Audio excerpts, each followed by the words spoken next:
Welcome to the Kindness Is podcast, where we take a deep dive into the true meaning of kindness. I'm your host, Kaitlin Johnstone, the co-founder of Kind Cotton. Let's dive in. Wake up. Through all this, being a mother, caring deeply about society and global care, and knowing that we don't live the way that Indigenous communities live, where do you find your hope? And I'm sure a lot of this must be in your faith, right? But even to someone like me, what would you say about finding your hope through all of this? Because it can get really sad and isolating and particularly scary for our future. Well, in my case, I find my hope in several places. First of all, I taught U.S. history for a number of years. And one of the things that I learned in observing the history of this country is that during some of the darkest hours of our experience, slavery, for example, there were always people of goodwill, both Black and white, who were willing to risk their lives and stand up and say, this is not right. People like William Lloyd Garrison, the Grimke sisters in South Carolina, who came from a slave-owning family. They renounced that and they dedicated their life's work became seeing the abolition of slavery. And when slavery was ended, they moved on to work for women's rights, voting rights at that point. Frederick Douglass, Harriet Tubman. In other words, people who were willing to challenge the status quo. That gives me hope. I believe that in America today, there are voices that have been elevated to say, this is not right. People like Reverend Barber, who has been speaking out for years against the racism, against the atrocities that are occurring not only in this country, but worldwide. Those acts of courage give me hope. But the other thing that gives me hope is my faith. Mm-hmm. I know that in the end, justice is going to win out. Not only justice, but love. Love is going to win out. I can't tell you what day it's going to happen. I just know it's going to happen. I want to mark it on my calendar. You got to give me more info. Oh. Yes, I would add to that certainly my faith, but the radical love of Christ, that love that goes beyond the borders that we are taught to put up based on people's socioeconomic status, their race, their education, their ability, all these things.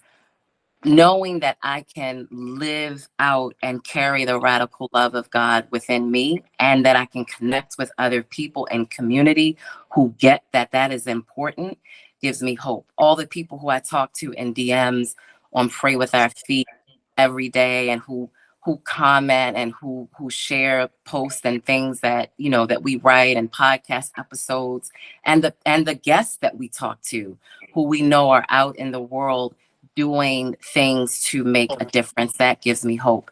I also see tremendous hope in the younger generations and how they are leading protest rallies and making TikTok videos and hosting live streams and doing all these things to raise awareness, and that they see that this toxic, rugged individualism is not the answer, but that community is absolutely essential. That gives me tremendous hope. And my daughter is neurodivergent, and it gives me hope that we can learn the more that we are being exposed to, neurodivergence and the ways that people around us think differently. And because they think differently, that means that the solutions that they're going to put forth are going to be different. That gives me tremendous, tremendous hope. Thank you for that. For sure. I think community is key. Yeah, it's definitely, it is really the pathway, I think, to liberation in so many ways, because if we can take that time to really, as we've been talking about, see one another, listen to one another, understand that the differences between us don't have to be barriers, but they can become bridges to greater and more expansive understanding. Community is medicine. Community, as my friend Angie says, community is medicine. If I could just pick up on that, add to maybe just circle back to one other thing too. I think that we also need to begin to tap into, if I could call it this, the radicalism of Jesus, because he came to tear down some walls, tear down walls of racism. We don't normally think of Jesus in being an anti-racist, but I believe he was. And I give you an example of that. When he tells the parable of the Good Samaritan, he's talking to a Jewish audience, and in their minds, when they hear Samaritan, it raises all kinds of ill will and feelings of racism towards these people. But yet the centerpiece of his story is this Samaritan who stops and out of kindness, loves somebody and helps someone else. So I think it's also important for us to begin to look at Jesus and the radical nature in which he dealt with racism. He dealt with discrimination against women. It's no mistake that his largest following was coming from women. Why? Because he treated them like they were human beings. He talked to them. He had a relationship with them. And that's the reason why. Who's the last at the cross? The women. Who's the first to be at the tomb? The women. Because they had a real relationship with Jesus. So if we're going to move forward, what gives me also hope is looking at the radical nature in which Jesus interacted with his community. And on the last night of his life, before the resurrection, he talks about community. He talks about loving one another. He talks about abiding in him so that you can produce acts of kindness and love. And that's to me, I think that's going to be a very, very important part of whether or not the church, the 21st century American church, can turn the corner from Christian nationalism to walking in the footsteps of Jesus. That's so important. And I hope with every ounce of my being that it does, because it's scary. Yes, it is. It is. It's really scary. Yeah. And just knowing the things, we didn't really touch upon this, but just knowing the backing, again, going back to that individualism and capitalism, the backing financially that this movement has, and just the power that they have to get that word out there. E mentioned before we started recording on this that some of the loudest voices, even though they may not be of the global majority, right, are so heard, which is why I think it's important that we sit down and we are just as loud and combative in our love and in our empathy and in these conversations, centering that this isn't the true way, right? Yeah, Yeah. we definitely have to reclaim Christianity on every single platform, whether we're on social media or we're writing books, articles, podcasts, all the things, because we hear the voice of hate and division constantly. Yeah. And that is not the way of Christ at all. It is the complete opposite. Again, to lift up another verse from Matthew 25, I was hungry and you fed me. I was a stranger and you welcomed me. We need to continue to, when we see, Christians standing behind anti-immigration legislation, we need to continue to bring them back to those Bible verses that explicitly call for kindness and love and connection and community and humanity.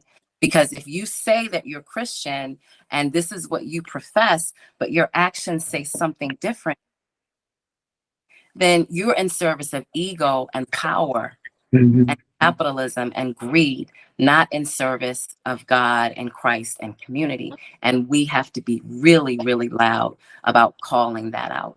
Yeah. Because we have to live out our faith. And living out our faith also looks like challenging when people misuse that faith and weaponize the Bible and use it for, the purposes of building all of these walls and barriers, as opposed to bridges and connection and love. It's so true. So true. Yeah, for sure. You brought up something so key there, is that we're not actually welcoming all, right? We say all are welcome here, but within our legislation and within our practices, we're not welcoming all. And I think a huge part of that, and Trudy, correct me if I'm wrong because you were a history teacher, is that we feel as though in America we live integrated, but now having been in many different states, we still live very, very, very segregated lives. And I think in order to see one another's humanity, you need to not only talk the talk, but walk the walk. So when we were deciding to leave Florida, and I tell this story all the time, that I recognize it was my immense privilege to literally pinpoint on a map where I wanted to raise my daughter and pick up and move here. But it was because this community actually is the most integrated space that I have found throughout all of my research in the US as a whole. And that is something that I think is important. I can't read these inclusive books to my child and not invite in friends from different backgrounds into my own home, right? I can't read these inclusive books to my child, but not be in community with all different people. And I think that's where we struggle sometimes, because if we don't have those immediate connections with others, it's easier for us to start dehumanizing others. Yeah. And historically, we've labored under this fallacy that America has been welcoming to the immigrants. Statue of Liberty, printed at the base of the Statue of Liberty, give me your huddled masses yearning to breathe free. That's not true. Just about every immigrant group that has come to this country, either voluntarily or involuntarily, has gone through a period of rejection, gone through isolation. The Asian American community, for example, I don't think there's been any other community in which legislation was passed, Chinese Exclusion Act in the 1880s, that basically said, we don't want the Chinese coming into our country. Okay. So this idea that we welcome the immigrant, this idea that we have a place for them in our society, and let me just clarify that, welcome them on an humanitarian basis. We welcome them if they're going to come in and work. Yeah, exactly. Yeah, you can come in and work now, because when the federal government shut down or tried to shut down the entry of of the Chinese into the United States in the late 19th century.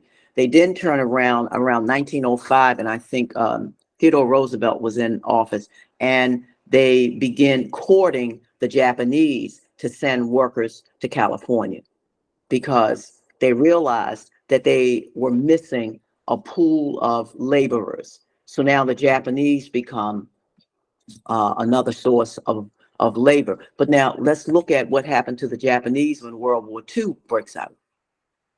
We put them in what we call relocation centers. Yeah. Yeah. So we as a nation, this fallacy that we have been loving and kind towards immigrants, we've made a place for them, we've welcomed them into our society because we see them on a human level. That's not true. We haven't done that. We haven't done that. And when I look at what's happening right now with immigrants or people trying to come to the United States from Central America, we've got to stop and think what's happening in Central America that's causing people to walk hundreds of miles in order to get into the United States. What's happening in Haiti? What's happening in Cuba? That people are willing to risk their lives in order to come to a country that really doesn't want you here. And one of the candidates, I will not name, who's currently running, talking about people who want to immigrate to the United States from certain parts of the world as being vermin. When I hear that, I'm just thinking we have really now sunk to a low level. Yeah. We've hit the bottom now.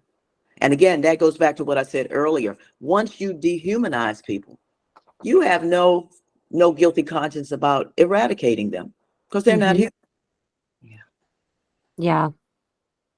Why do you think the teaching of accurate history is so crucial? And why do you think we need to continue to combat areas in which are really trying to take that away and have effectively done so in some states, in some districts?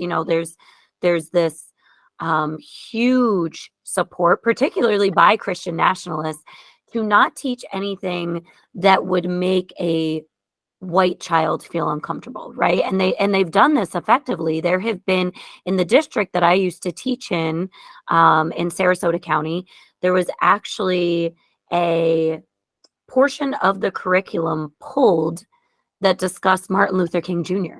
I mean, these things are happening all over America and even on a global level. Why is that so dangerous? I think it's so dangerous because it redefines what is truth. It redefines the importance of facts. It gives the oppressor the opportunity to define my story.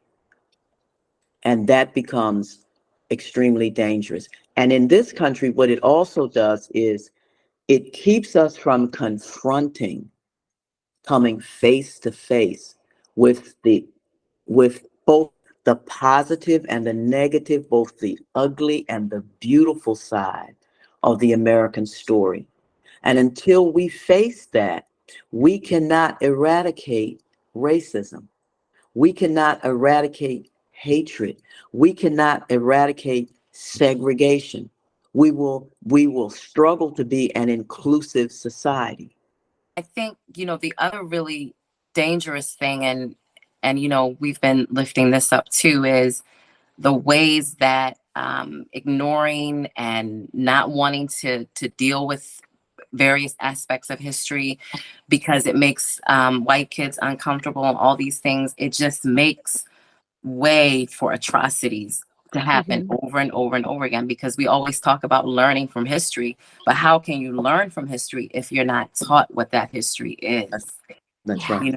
I think it is absolutely essential that we do that, because history is also patterns. And if we're not learning what has happened and understanding those patterns, then we will continue to replicate that over and over and over again, and just think that everything is fine. Mhm. And the fact that MLK was taken out of the curriculum is just, how do you have a federal holiday to celebrate and honor someone's life and take them out of the curriculum? Yeah. Yeah. They said that it was a fifth grade passage. And they said that it was not age appropriate. Mind you, I was a kindergarten teacher and I taught like accurate history surrounding MLK, right? Like not just the, oh, we wanted everyone to live peacefully and like did this. And we talked about the fact that he was arrested, and we talked about actual factual history in an appropriate manner, and my 5-year-olds knew that. So the fact that this fifth grade passage was pulled is just a testament to how hard people are working to erase history and to further harm already marginalized communities. Yeah. Not And only it's, not only erase the history, but ban the books that Oh, would. don't get me started. That'll be a whole yeah. nother podcast, Trudy. It's Yeah. I mean, that's everything we do, right? Is trying to provide inclusive books, and particularly having been an educator in the state of Florida, being so passionate about it there, books that portray all children, books that create opportunities for empathy, books in which children feel seen and loved and valued for who they are. It's really important. Yeah, I think once you start talking about rewriting history and whitewashing it, once you start talking about banning books, then you are throwing the door wide open to fascism. Mhm. And fascism says, okay, somebody else will define that history for you. Somebody else will determine what's a fact and what isn't a fact. And you will have to accept that, because you no longer can think for yourself. When I taught U.S. history, one of the things that I did throughout the year was to use, well, I used the history book, but more often I used primary sources. So for example, if I was talking about slavery, then we might be reading Frederick Douglass's autobiography, to look at the person who experienced this through their own eyes, not just what the history book said, because the history book is going to be written from the perspective of the historian. But I want to teach you how to look at history, formulate your own questions, and come up with conclusions based on what you see here. That's what we're seeing now, the banning of books, the whitewashing of history. The proponents of those ideas, that's what they don't want you to do. They don't want you to think about, they don't want you to reason, they don't want you to question. And fascism always goes after the thinkers. Mm-hmm. It always does. It goes after the thinkers and the artists and the creatives and the people who are going to say, wait a minute, this isn't really right. And why are you doing this? And there is this continual attack on critical thinking. And also, I feel like we're pushed to distraction. Like, okay, just look at the latest trend on TikTok or social media, anything to avoid actually critically thinking and questioning why things are happening. And if they can get kids at that really young age Yep. to tune out of critical thinking, you'll never think critically as an adult. You won't push back on some of these, many of these policies that are extremely destructive, and they will be able to control and manipulate you. And that is what they want. That is the whole goal, of a fascist state, is to have people that don't think critically and don't push back and resist and question, because they want to maintain power. And I'm thinking now about Carter G. Woodson, who said, if you control a man's thinking, you do not have to worry about his actions. And of course, he is the whole reason we have Black History Month. But he knew that. He knew the importance of teaching history.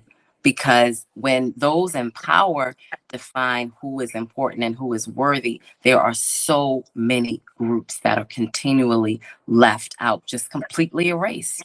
Yes. That's right. Yeah. And something I always say to people too is stop thinking that fascism is coming. Like, it's here and it's Yeah, it's alive here. and well. And that Yeah. is exactly why we have to continue to use our voices and Yes. come together in community and not live in this isolated bubble. I saw this post that you probably saw as well a couple of weeks ago that was like, well, what can I do? Said 7 billion people. Yes. Right? And it's like we need to use the power of the collective to care for one another, to be there in global community care, to speak out and say, we're not going to allow this, because if we don't, you know, the future is pretty scary. So Yeah. I appreciate you both so much for being here. Please let us know where people can follow you, where they can listen to the podcast, how they can support your work. Sure. So you can find us on both Instagram and Facebook and TikTok, but we are most active on Instagram at Pray With Our Feet. You can also head to the website, praywithourfeet.org, where you can listen to podcast episodes. And we're also on Apple Podcasts, Spotify, all those places. And when I say we're really active on Instagram, I write a lot there. We do Instagram lives. I have a series that I'm going to be starting back up in February, Move It Forward Monday, where we talk to people in the Pray With Our Feet community that are making a positive difference. So we'll have to have you on. I would Yes. love it. That would be amazing. On. So yeah, those are all the ways that you can kind of tap in, and we'll be revving back up to do our blog and devotionals next month. So you can catch that on the website too. Amazing. Thank you. Thank you so much for the invitation, and thank you for your work. Yes. Thank You're you. doing important work. Thank you. I appreciate that so much. Sure. Thank you all so much for listening to this episode of the Kindness Is podcast. If you love it and it's adding even a little bit of value to your life, we would love, love, love if you could subscribe, rate, and review so we can reach even more people and make this world a little bit more kind.